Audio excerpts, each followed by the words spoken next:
우리 지역의 뉴스 속 뉴스를 전해드리는 뉴스인 뉴스 인터넷 신문입니다. D2뉴스24의 류호진 대표 전화 연결합니다. 안녕하세요. 네, 안녕하세요. 네, 잠깐 기다려 주십시오. 네네. 청주 모충곡에서 시계탑 오구리 쪽으로 모충곡에 100m쯤 가서 2차로 승용차 간의 접촉사고 발생했다는 김학교 통신원 제보입니다. 독립기념관이 기념관 안에 있는 숙박시설을 직원 전용 콘도로 사용하다시피 해서 지금 구설에 올랐죠? 네, 이 독립기념관 안에는 이 초등학교나 중등학교 교사들의 그 연수 편의 목적으로 이 사용하기 위해서 통나무집 이 3개 동의 숙박시설을 지어놨는데요. 이것을 직원들이 전용 콘도처럼 사용했다가 이 구설에 올랐습니다. 지난해 이 숙박시설 전체 예약 건수를 보니까 전체 건수의 42%, 그러니까 210건만 이 연수 등 공무 중인 이 외부인들에게 제공됐고요. 289건, 그러니까 58%는 직원명으로 예약이 이루어져서 직원이 직접 사용했다든지 아니면 가족을 줬다든지 친지를 줬다든지 지인들에게 편의를 제공한 셈이 되겠습니다. 이용 가격이 아주 저렴해서 인기가 엄청 많았다고 하는데 가격이 얼마 정도 됩니까? 네, 1박에 평일이 한 15,000원, 그리고 주말에 3만 원 받아는 걸로 싸네요. 이렇게 되면은 뭐 일반 콘도나 펜션, 국립공원관리공단 안에 있는 휴양림 숙박시설보다도 요금이 훨씬 저렴하다 보니까 직원들 간에도 예약 경쟁이 치열했다고 하는데요. 뭐 이러다 보니까 독립기념관 경내에서도 이 숙박시설 이용자들의 음주나 흡연이 이루어졌다, 이런 문제점도 지적이 되고 있습니다. 콘도 펜션 이용하는데 성수기 때 1박 하면은 뭐 20만 원대까지 가는. 30만 원씩 됩니다. 네. 예. 근데 3만 원이니까. 근데 이런 것도 좀 투명하게 하면 얼마나 좋을까 싶은데요. 그렇습니다. 지금 이제 독립기념관 관계자들은 이 숙박시설이 비어 있을 때 때때로 직원들이 예약을 해서 본인이나 지인들에게 편의를 줬다, 이렇게 얘기를 하면서 그렇다고 일반인을 상대로 한 개방은 어렵다, 이런 입장을 보이고 있는데요. 뭐 다른 한편에서는 독립기념관이 세금으로 운영되는 만큼 차라리 홈페이지를 개방해서 사전 예약제로 한다든지 투명하게 운영하는 방안도 검토됐으면 좋겠다, 이런 얘기 나오는데, 아무튼 이 어떻게 꽉 막힌 공무원보다는 이 시민들의 아이디어가 더 현실적으로 맞지 않나, 이렇게 보입니다. 숙박시설이 비어 있을 때 때때로 직원들이 예약을 해서 편의를 제공을 했다. 예, 이걸 고지그대로 받아들이시는 분들이 그렇게 많이 안 계신가 봅니다.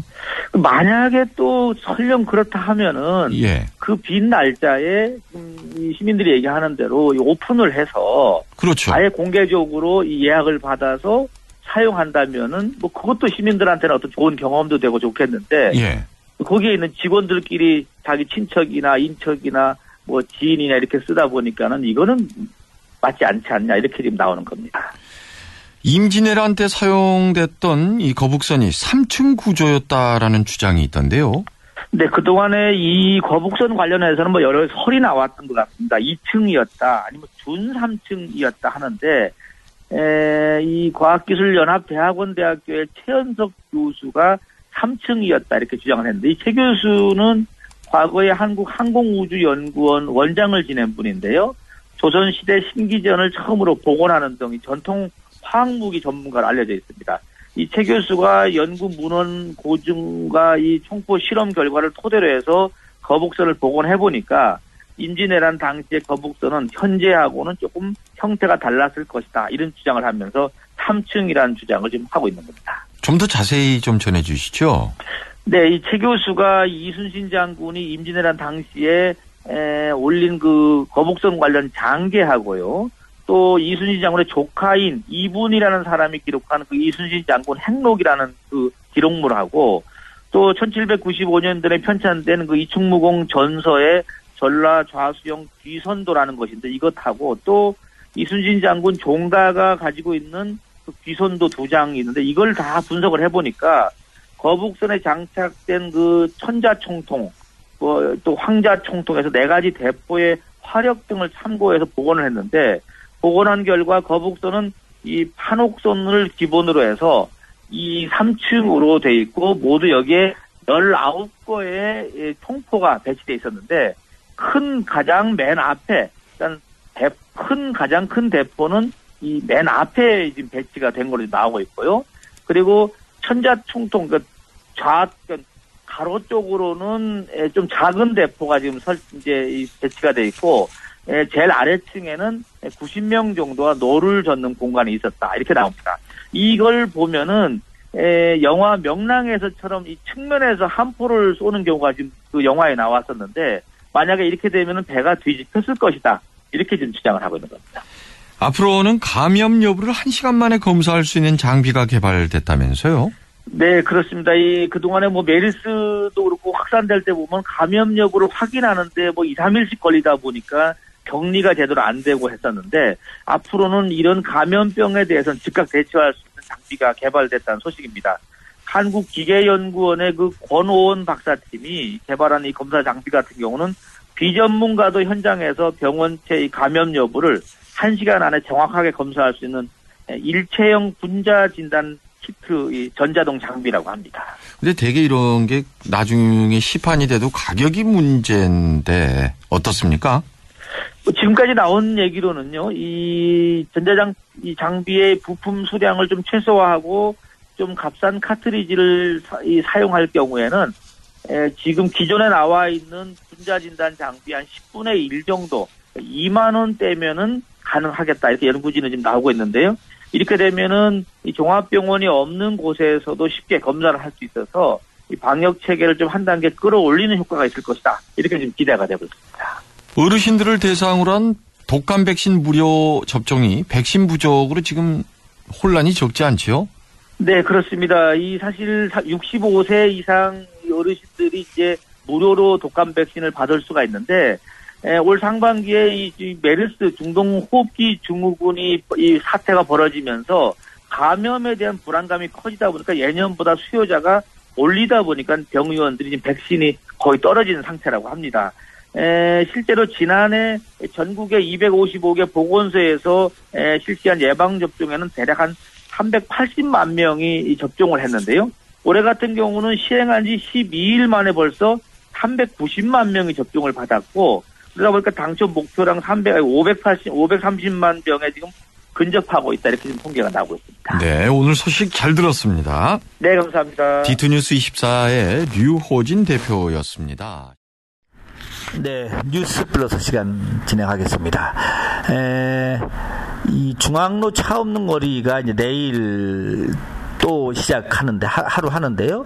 이 차 없는 거리에 가리를 하니까 이 공기질은 아주 깨끗해지더라 이런 결과가 나왔다고 하는데 그렇죠. 아무래도 그 차 뒤에 나오는 그 배출가스가 공기질을 많이 지금 어떻게 오염시키는데 그런 면에서 차가 안 다니면 깨끗해지는 건 뭐 당연한 것 같습니다. 대덕대학교 내분이 아직도 계속되는 것 같습니다. 지난 6월부터 이사회를 한 차례도 못 열고 있다고 하다 보니까는 정상화가 계속 멀어지고 있다 이런 소식도 올라와 있습니다. 대전시 의회 또 왜 이러죠? 이 무기계약직 신규 채용 과정에서 또 말썽이 빚어지고 있다고 합니다.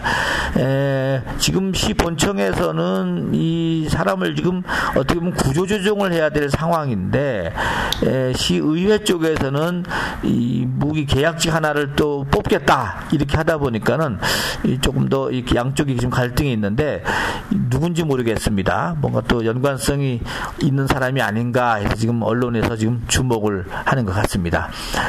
노선호 삼성 하우징 대표하고 박희원 라이온캠텍 회장 이 두 분이 나눔국민 복지부 장관상을 어제 받았다고 합니다.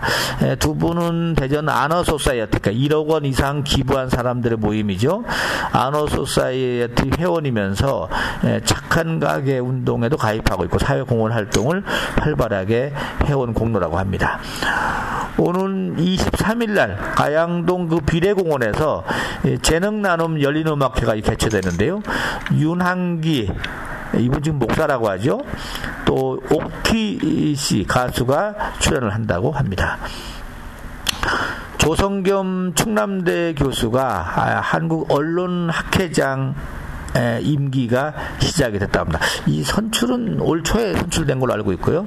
이 한국언론학회 회장 임기가 오늘부터 임기가 된다고 합니다. 권선택 대전시장이 동아일보가 주최한 한국 최고 경영인상을 수상했다는 소식도 있습니다. 안경자 대전 소비자 모임 대표가 국무총리상을 받았다고 합니다. 서대전고등학교 총동창회가 17일 계족산에서 가족 등반 대회를 갖고 자원 환경보호 활동도 펼친다고 합니다. 오택은 한국예총 충남연합회장이요. 전국체전 개폐식의 총감독으로 위촉이 됐다는 소식도 있습니다. 대전 출신 개그맨이죠. 이경래 씨가 한밭대학교에다가 발전기금 1,200만 원을 약정을 했다는 소식도 올라와 있습니다. 이상 플러스 뉴스 마치겠습니다.